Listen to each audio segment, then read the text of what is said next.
There we go. Good afternoon, good morning if you're on the Pacific Coast. Welcome to another Ask Me Anything. Today we will be talking about Air Force Space Force respite care.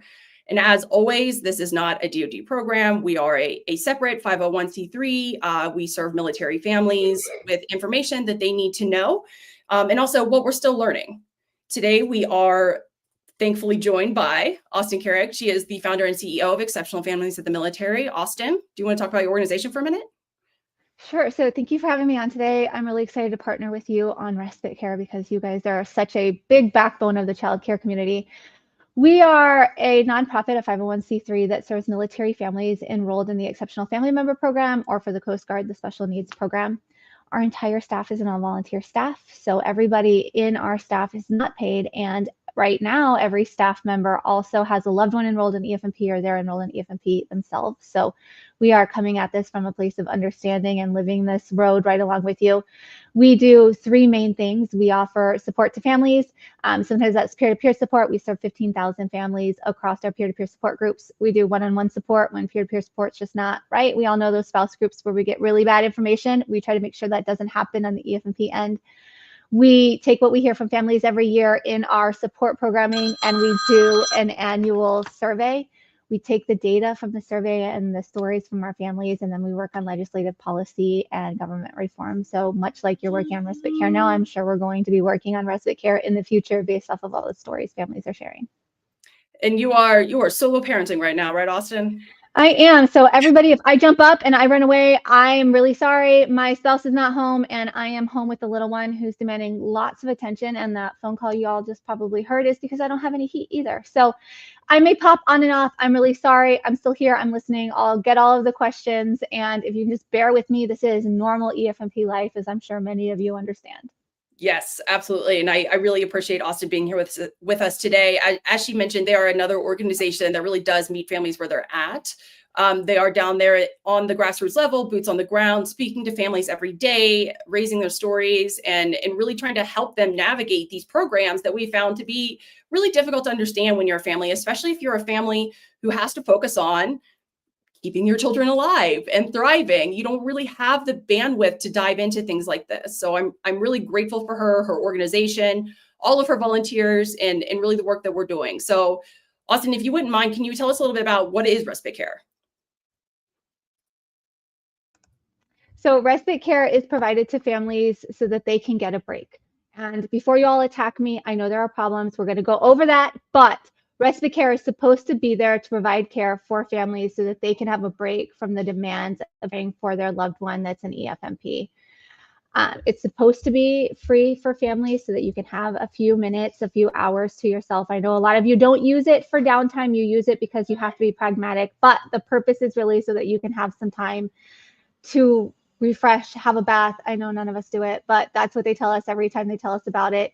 And you get this through registering for EFMP. So you have to be registered at EFMP at the medical, and then you would go to your local community service office. I know they just changed the name of it, so I'm not going to say it so I don't get butchered, but you go to your community service office, you talk to them there, you'll do a level of needs rubric, and you hope that you get respite care.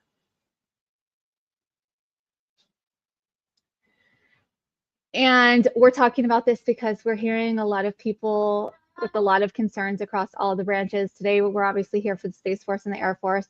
There are a lot of things changing. A lot of people who were receiving care before are no longer receiving care. If you were getting sibling care, that sibling care is going away. And there are a lot of changes, including deadlines that need to be met in order to continue to try to receive respite care. Yeah, and to that point, we've seen a lot of change, and Austin has been really instrumental in helping us understand where did this change come from? What is happening right now? Yeah, so the change is coming because 2020 there was a hearing on EFMP, and one of the requests that was made was to standardize EFMP across the branches. I can tell you that when Michelle and I testified together and we asked for standardization, this is not what we meant. We meant that we should be able to go to an Air Force base if you're an Army family, or an Air Force family go to an Army base, and that's who tells you if there's care available, as opposed to the nearest base. But what has occurred is a process that's supposed to create a standardization across all the branches for all things EFMP. And of course, where do they start? The part that's going to hurt us the most, unfortunately, which is respite care. And so that's how we ended up where we are now. Funding, as you see on here, it's really complicated, you guys, but the reality is the funding is coming from your branches, with a very small amount coming from an overall budget that's paying for the buildings and things that are really not what you see with respite care, but it's your EFMP employees, that sort of thing. There is a new contract coming out for Child Care Aware of America for our Air Force families. You're going to be switching things over. It's going to be a lot different. And I know I don't know everything on that. I know, Kayla, you have a little bit more information, but there are a lot of changes. Yeah, and if you want links to view the article that was written up about when Austin and Michelle Norman from Partners in Promise did go testify, that is part of this slide deck. And then also linked here is policy, which is also, all of this will be made public. You'll be able to have those links afterwards so that you can kind of get everything into one location. And then let's go over here to Austin. What do our families need to know as we're navigating this change? Yeah, new policy, right? You cannot exceed 32 hours. What we're hearing from all of you, we know this is really hard. There's no sibling care. There's no transportation. And I know that families are like, I don't know what to do with the other children. There's no sibling care. We understand. And what has happened is they're standardizing to the lowest common denominator, and you are the only branch that was receiving sibling care. So unfortunately, that is gone. You're now going to have what Kayla is going to recommend, I'm sure many more times throughout this, is 3 points of contact. So you may only have one person saying, yo, you can just contact me, I'll take care of everything. As with IEPs, you CC everybody and anybody, so that nobody can say you didn't do it, nobody knew, you have other people. And it's also a really great way to pressure people, because if they know other people are seeing it, then they're more likely to do what they're supposed to do. And you're now going to have 3 recertification and eligibility dates, and they are not going to line up because they never do. So you can see that one is every 3 years, one is every year, and one is twice a year. So this is going to be kind of messy and probably hard. Yes. And I really want to foot stomp that. Messy and hard. So if you are struggling, if you are confused, if you don't understand what's happening right now, it is valid. It is accurate. Don't let anybody try to tell you that this is easier than what you're making it out to be, because this is going to be difficult. But the reality is you do have support systems for this. I mean, you have Austin's organization, you have my organization. I'm sure that you have local networks, and we're going to do what we can collaboratively to make this as smooth of a process for you guys as possible. And to Austin's point, families have questions. They do. So we've heard a lot of rumblings, right? Now, okay, I have other kids at home. Can my respite care provider provide additional hours outside of my respite care services? What do I do? And I wish we had great answers for you, but the answers that are coming back have been really conflicted. So can they still offer care outside the EFMP respite program? Maybe. We're not sure. We're going to see. It's a little blurry. There are some parts that are telling us they can, some parts that are saying they can't. So we're not sure. As far as watching other children, again, it's not been clear. We're not seeing any official policies coming out, but we are hearing rumblings from families at EFM, at least, that they're being told that they cannot watch other children and that the other children can't be in the home. I cannot tell you that is 100% the truth. I'm just telling you what we're hearing from families, so that you can prepare yourself, because if you're asking for respite care and they say that you can't have your other children in the home, then the question becomes, what are your other children going to be doing? Where are they going to be going? And the same thing, if they can't offer those extra hours, what's going to happen? How are you going to be able to continue living life kind of like you have, which we know is like barely swimming, but you need to be aware of the changes that are coming. Yeah, in Austin, Exceptional Families in the Military has a far greater grasp on on the EFM world. So they talk to EFM families more often than me or my organization does. Respite care is not something that we historically really cover. It is something that we assist families with understanding the basic knowledge of, and that's just because it does get confusing sometimes between what are the child care programs, what are the respite care programs. And so we've folded a bit in some resources in, but it's by no means our expertise here. And so when we were examining this, we examined agreements. We were looking at agreements. We had families and providers from states all across the country send in what their updated agreements are so that we could kind of parse through and see how are they the same, how are they different as part of the standardization. And we don't know. So the provider agreements really state that the providers cannot request additional compensation from the families for respite care. It says for respite care. But the family agreement at the same time also states that a family who exceeds their respite care hours, in addition to a penalty like a suspension, they must compensate for those additional hours to that provider or they'll be kicked out of the program. So we know money can be exchanged. What we don't understand yet is where are those hard lines? It doesn't expressly state in any of these agreements right now that the provider cannot accept payment directly for work outside of respite care. So like if you wanted to hire your respite provider to do some sitting outside of EFMP respite, but you do need to understand that liability insurance does not cover them at that point. So I think that as Austin speaks with more families, as we continue reviewing additional agreements, we'll have a better idea of what this looks like.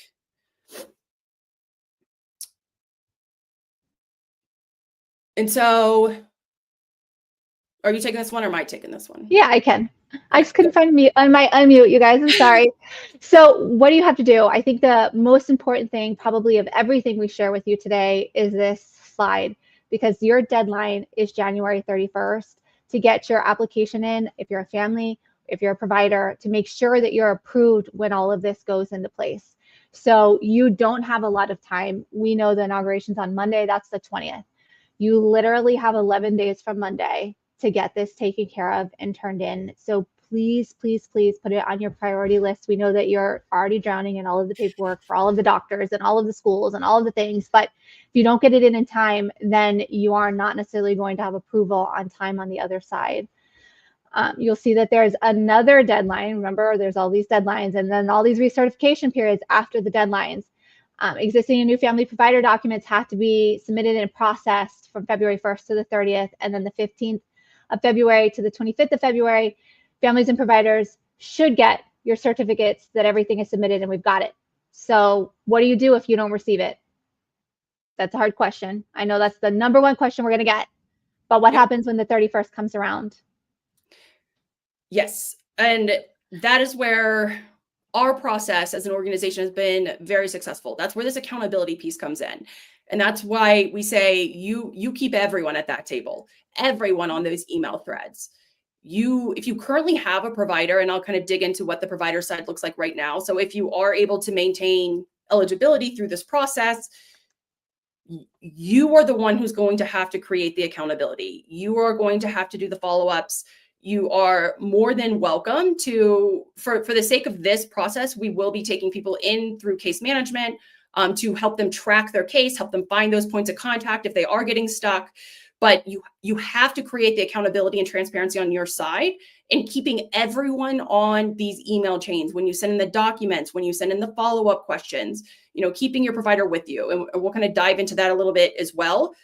First, I do want to talk for a minute about the provider side, because this is a huge piece. In childcare, we have been really hammering that we have a lack of providers. We keep building new buildings, we keep setting up new centers, and what we come back to is a foundational issue of we don't have enough providers to fill what the current need is. And so we want to maintain providers where we can through these processes and maybe taking a little bit of that administrative burden off their shoulders. And so in addition to searching through, these family agreements, we also started looking through our provider agreements. What are providers having to sign up for? How does that differ from state to state? One major thing, which I'll talk about a little bit more later, is that if you are in the state of California, you are a current provider who wants to continue offering care, you have to become an employee of Respite Care of America LLC. So it's not Child Care Aware of America. It's a for-profit subsidiary of theirs, and you have to become an employee there first in order to be able to transition over and offer that care. So part of this is you are not guaranteed employment. So just because you have already done it and you do all of your documents and you turn them in, they do not have to offer you that position in order to continue offering care to that family. We are hoping that we have 100% transition rate, but we don't know yet.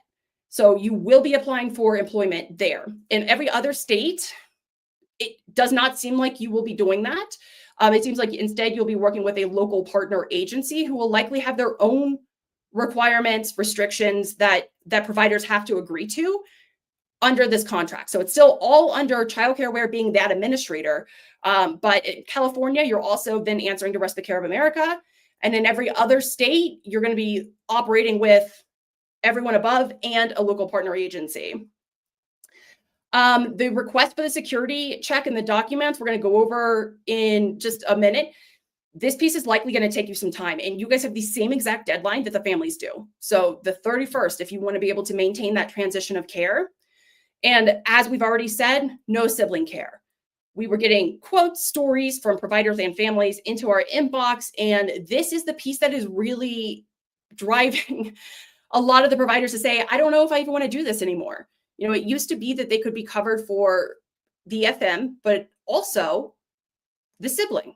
And so that made it worth their time. I mean, it's valuable. They're learning skills. They are dedicating this to the families. And so the removal of that sibling care now means lower rates for them. And lower rates means, is this really worth the hassle of doing all of this administrative work now for these few hours of lower pay care? And so you need to know that the sibling care, those rates, those are no longer part of this. So provider frequently asked questions. Providers, you do have, these are questions that came in through our inbox. There is an in-service training requirement. You have to do everything that is required as part of the original. And then you also have in-service training. So 4 hours in the first year, 8 hours every subsequent year. We don't know if this is paid. The agreement only references 8 hours paid for the CPR first aid when you're renewing your certification. It does not say anything about the other hours of required training being compensated. As far as withholding taxes, great question. I'm not a CPA, nor do I pretend to be one. But I do see that being a tricky place, especially because some states you will become an employee, other states you are an independent contractor, then you have local partner agencies involved as well. So what does this actually look like for you tax-wise? As we find out more information, we'll push that out, but it's likely that it's going to be highly subjective based on the area that you are currently living in and how that agreement is really worked out. And the last one is the guaranteed hours. I mean, you're not guaranteed hours. So families do have to sign up for slots with you. And what happens essentially is that if the family does not cancel within 24 hours, then you can be reimbursed for some of those hours missed. It does cap at 4 hours. So if you were scheduled for 6 hours and then they cancel, you do physically still have to go to be canceled. And then you will only be reimbursed for up to 4 of those hours. The family, however, will lose all 6 of those hours. So just for the record there's no guaranteed hours. The reimbursement does cap, and you do have to show up to get that reimbursement. Even if it was canceled, you still got to drive out there. So what do providers have to do? We are going to have some guides on this that are going to be live on our website after this for you to download and kind of take a look at. The one thing that I want everyone to really focus in on is requesting your cleared background checks. So in your email that you got, if you're a current provider, then you have background checks that are available. You need to request those from the DoD. There is a link there. It says you can request them by mailing, or you can request them by clicking this link. When you click the link, it just takes you to a list of addresses. So we pulled down which one you need to utilize. And so that's going to be on our Respite Care site. It also has an email address and a phone number that you can access to request all of those background checks. Of course, your CPR certification, any current trainings, they are going to be using those licenses, training certificates to determine your compensation rate. So your pay rate, it is going to be based on your qualifications. And if you don't submit anything, then they may just start you at that introductory level. We don't know what that looks like yet. If you are in California, as I mentioned earlier, you also need to apply to become an employee. So in addition to all of the documents that everyone else needs to do and sign and submit, we also have these additional employment-based documents that also must be submitted as part of this. And let me just move over to the next one real quick. So provider slide, these are all available afterwards. Because the process for the families is something that Austin talked about. We have a deadline. These are the email addresses that I want you to use. These are the ones that you need to copy every single time. And you may be getting told, oh, you don't really need that one anymore, or you can just contact this person. No, you add to, you never take away. We want to maintain communication in writing as much as possible. And if you're in doubt about whether someone should be added, just add them. We all get email. It's fine. Add them into your email communications. Keep them in your communications. And as you're navigating this, both as a provider and as a family, remember, this is a DoD program. It is administered by a third-party agency. And this is something we have in the childcare side all the time. It is a DoD program. There is someone at the DoD responsible for the management of these contracts. So do not get stuck at that first barrier and think, oh, well, I guess there's nothing we can do, because there is someone at the DoD level whose responsibility is to ensure that you get access to these if you qualify. So that process, emailing those documents in, you're going to see the exact same emails here on this one. If you're working with a family currently, copy them in your emails. Show them that you're sending them in. We want to prevent runaround as much as possible. This is the email address, the phone number. They gave you a little bit in your email. You got a little snippet where you kind of got just this mailing address piece here. So this is all of that information. This is the link that will take you there, and it will be published for you all. If you are outside of California and you're an independent contractor, you need to know there may be additional steps put forth for you from your local partner agency. So that means you may get all of this done by the 31st, and then there's something else to do. And if that's the case, document. Email, document. Say, okay, thank you so much, XYZ, for letting me know there are these additional steps I need to take. I have done all of these things that were listed as required. I will now start on these. Let's keep everything in writing as much as humanly possible. Austin, tell them about our breakdown here. Yeah, so, Kayla was just telling everybody, look at these emails, make sure we have everybody emailed. And so it's really important when you're having contact with everybody and you're having different conversations. If you have a phone conversation, follow up via email, include all of these people. You're going to include your Air Force Respite Care Contract Manager, Child Care of America, and then your local partner agency, or if you're in California, the LLC. You can also add your installation EF&P coordinator. This is your proof of all of the things you're doing. And so this is the same rules we have for IEPs. I have a conversation, someone makes a promise, somebody tells me by the 25th, I'm going to have this done.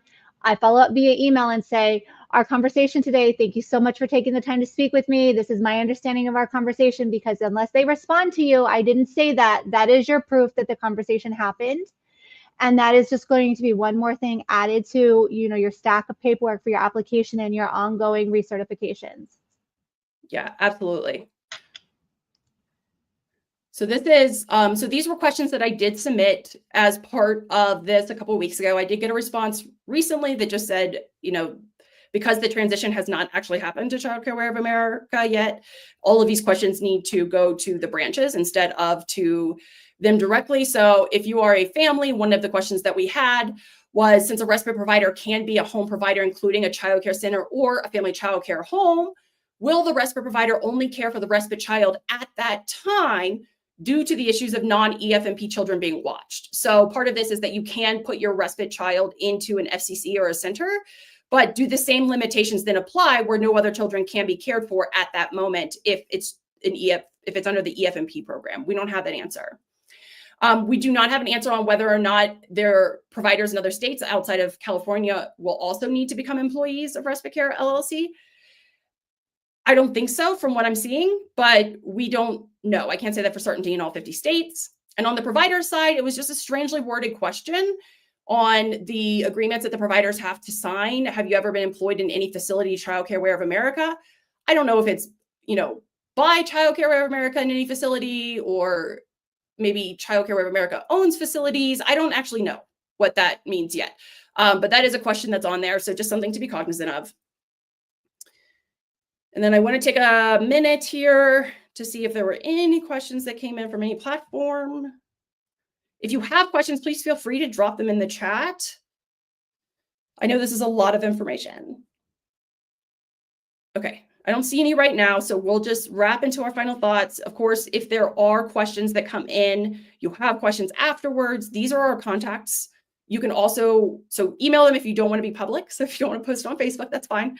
If you are comfortable posting, we'll have this on Facebook, YouTube. We do check those. We go back and answer them after the fact. So you can always just drop them in the comments. We know most people do not watch this live. So Austin, I'm going to turn it over to you then for some final thoughts. And I have this wonderful slide you made. Yeah, so we know there are a lot of changes happening, and I want to be really clear that what we're hearing from all of the branches is, am I going to qualify? And we've heard that if you're a level of needs 3 or 4, you'll qualify. What does that mean? We don't know. At EFM, we have submitted several FOIA requests for the level of needs rubric. The military has been hard fast that they cannot release it, that it's proprietary. There's a lot of other reasons and excuses on why we can't have it. But it means that it makes it very hard for us to know or understand who's going to qualify, how they're going to qualify, and why they qualify over someone who doesn't, or why they did before and they don't know. What we do know, and this is a little nerdy with me, so just stick with me because there's math and numbers, but I'm getting somewhere, I promise. The Army's child care contract for the new respite care program using this new level of needs rubric is out right now. And what they're saying when they're asking people to become their child care aware of America is that there are 56,000 EFMP enrolled families in the Army, and that only that 0.625% of people will qualify for the Army respite care. So that leaves us to about 350 individuals out of the 56,000 people in the Army enrolled in EFMP that'll qualify. If we use that same data and roll it across to the Air Force based off of what we know the numbers in the Air Force are and the approximations of the data they've given us before, that leaves us that there's approximately 30,000 families that are Air Force and 3,500 that are Space Force that are enrolled in EFMP. These numbers are not exact because the last numbers we could pull were from 2020, but they are a very close representation based off of more recent DoD numbers and the statistics across the force. And I'm not going to go into the deep end of that. But that means that our educated guess is that there's only going to be about 210 people from the Space Force and Air Force combined that'll qualify.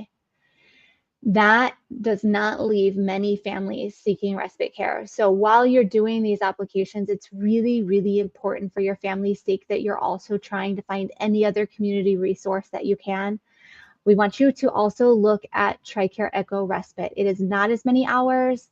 We know it's very difficult to get. I am not saying it's easy, but at this point, if we're looking at only 210 families, there are a lot of you who are not going to be receiving respite care under the new contract. So you still need to do your application because we don't know what the qualification is to be an EFMP respite family under the new contract with the level of needs rubric. So please fill that out, complete it so that they also know that these needs still exist. But look in your communities. If you haven't applied for Medicaid, please apply for a Medicaid waiver because oftentimes you can get respite through there. Medicaid waivers are not based off of your income. The waiver portion is waiving your income. If you have questions on how to apply or you're unsure, please reach out to us. I will help you personally figure out, every single one of you that reach out, which Medicaid waiver to apply for. Some states are harder than others, but many states have respite care under that waiver program. And then if you are on ECHO, please be reaching out to your primary care provider and asking for a referral for respite care through ECHO. It is only a handful of hours a month, but if you get nothing in this new level of needs rubric, 16 hours, which is the current number, is far more than 0. And we did have an NDAA change 3 to 4 years ago that increases that number to 30 hours a month. So if you just hold tight, maybe soon that change will finally be implemented and that will help some. We know that it's very difficult to access all of the things I just gave you, but we want you to have other places to look for assistance. I agree. And if it's, and kind of to Austin's point earlier, we know that a lot of you are not using this for your bubble bath, right? You've had to use it because you don't have other options available for your children. There's just nothing. And so it does become your childcare in a lot of ways. It's how you make your family makes ends meet, given the mission demands and the demands of just being an EF&P family. And so part of that is there are organizations, the community organizations. I'm not saying they're everywhere. I'm not saying they're going to fit perfectly. I'm not saying they're going to come to your home. I'm saying that if you were using the respite care for childcare and you now want access to childcare, tell me about it. I want to know about it. Whether I can do something about it in that immediate moment or not, I can't promise that because you all have very different levels of need. But the more noise we make about this gap in care, the more likely we are to see resources. And so I wanted to leave you guys here with some quotes. These came directly from my inbox when I started asking families, what does this transition look like to you? So these are all Air Force, Space Force families. And these are both from providers and from families. And we've learned that it just extends beyond what respite care is. Some people, especially installations that didn't have FCCs, or maybe you were geographically isolated, your respite provider did other things for you. They provided deployment care. They provided PCS care. You had additional care wrapped into this from this one provider that they can no longer do. They're being told, no, you can no longer provide this because you are a respite provider and this is the only type of care you can offer. And it's leaving these families with zero options. And so I want you to know that we hear you. We understand that a level of need rubric that we can't view does not determine whether or not you are in need of a break, whether or not this is hard, whether or not you deserve support, because you do. And so I want you to know that. I want you to understand that we're all on the same page here. We're all on the same team. What we would like to do is keep gathering data, keep getting answers, and keep collecting your stories, because data says something, but your data and a story is a whole different ballgame. Like that is how we really drive change and create impact. So please continue reaching out. As I said, I will have this available on our website. We're working on continuing to build out our respite, which is just a snapshot of what the requirements are. We'll link things. We link to exceptional families in the military in there. We link to Military One Source. We link to Partners in Promise. Any of the resources we've come across that we think might help, we'll link into there. So bear with us, work with us as we try to find a better path forward for everybody here. Thank you so much, Austin, for joining us here today and for sharing all your knowledge. And I look forward to having you back as we go through our other branches. Yes, thank you so much. I'm sure we'll see a couple of you in a few weeks. Yes. All right. I will talk to you all soon. Take care.